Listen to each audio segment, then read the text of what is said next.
Friends, chemical సెక్టర్లో ఇవాళ ఒక ఇంపార్టెంట్ కార్పొరేట్ అప్డేట్ అయితే వచ్చింది.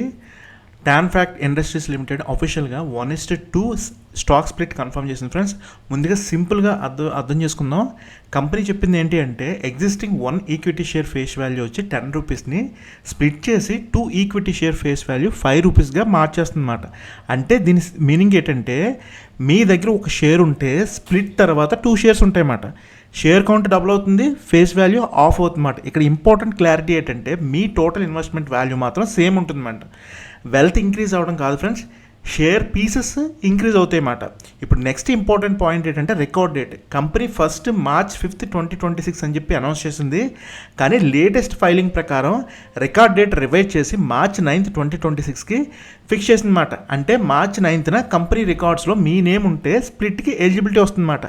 ఇక్కడ ఒక స్మాల్ క్లారిటీ కూడా, స్టాక్ స్ప్లిట్ అంటే డివిడెండ్ కాదు ఫ్రెండ్స్, క్యాష్ రాదు, ఓన్లీ షేర్ క్వాంటిటీ చేంజ్ అవుతుంది. అది గుర్తుపెట్టుకోవాలి మీరు.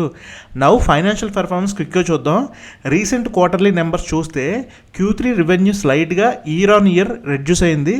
ఎబిడ్డా అండ్ ప్రాఫిట్ కూడా లాస్ట్ ఇయర్తో కంపేర్ చేసుకుంటే తగ్గాయి ఫ్రెండ్స్. 9 months రెవెన్యూ గ్రోత్ కనిపించింది, కానీ ప్రాఫిటబిలిటీ ప్రెజర్ విజిబుల్గా ఉంది friends. So stock split positive corporate action అయినా కూడా బిజినెస్ పర్ఫార్మెన్స్ సపరేట్గా ఎవాల్యుయేట్ చేసుకోవాలి మనం. టెక్నికల్ యాంగిల్లో చూస్తే stock resistance around higher levels దగ్గరికి రివర్స్ అవుతూ ఫ్రీక్వెంట్గా కనిపించింది. ఇన్ కేస్ సపోర్ట్ బ్రేక్ అయితే మట్టి షార్ట్ టర్మ్లో కరెక్షన్ అయితే పాసిబిలిటీ ఉంది ఫ్రెండ్స్, అది గుర్తుపెట్టుకోవాలి మీరు.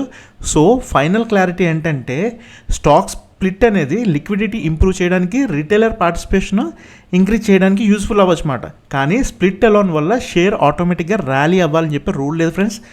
డెసిషన్ తీసుకోవడానికి 3 things అబ్జర్వ్ చేయాలి మనం.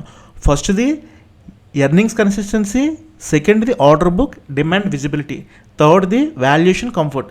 ఫ్రెండ్స్, కార్పొరేట్ యాక్షన్ అట్రాక్టివ్గా కనిపించినా కూడా ఆల్వేస్ ఫండమెంటల్ బేస్ చేసి డెసిషన్ అనేది మనం తీసుకోవాలి friends. Stock split news positive sentiment create చేయొచ్చు, కానీ డిసిప్లైన్ అప్రోచ్ మెయింటైన్ చేయడం మోస్ట్ ఇంపార్టెంట్ మనకి. ఐ హోప్ మీకు ఈ వీడియో అర్థమైంది అనుకుంటా. మళ్ళీ వచ్చే వీడియోలో కలుద్దాం. All the best friends, take care.